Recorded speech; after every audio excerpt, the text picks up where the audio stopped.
May 9th is Victory Day in the states of the former Soviet Union, a celebration of the Red Army's final triumph over Nazi Germany in 1945.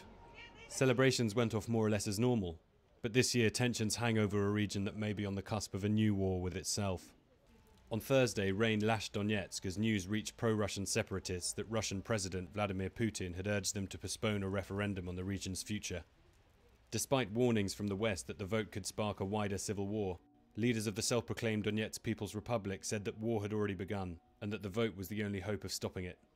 They also said Putin's remarks had been taken out of context.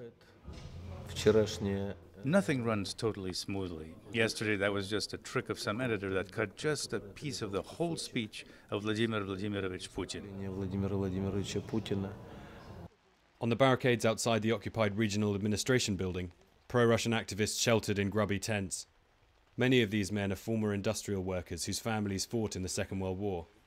They said that their region sends too much of its money to Kiev and that they were determined that the referendum would go ahead. The thing is that the referendum and the Donetsk Republic is the free will of our people, not Vladimir Putin's. He doesn't have any influence over us yet. This is not part of his country yet, and he is nobody here, just an ally. There was also speculation yesterday that Putin's call to postpone the poll was designed to allow Russia to avoid further sanctions. I would say like this, he is a clever person.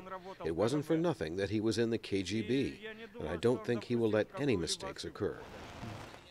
Despite the storm of pro-Russian rhetoric being whipped up by the separatists, recent opinion polls say the majority of people here still want to stay with Ukraine, although with greater regional autonomy. Local businessman Yevgen Kalitventsev says he only knows 4 people in his entire neighborhood who support the pro-Russian separatists, but the majority are terrified of speaking out. They're all aggressive, those pro-Russian guys. It's pretty scary. We're all afraid. I'm trying to protect my children. For a couple of days, I haven't let them go to school. What will happen after Sunday's referendum is still anyone's guess, but in the current climate of fear and intimidation, serious questions remain about how legitimate it can be. Patrick Wells, VOA News, Donetsk, Ukraine.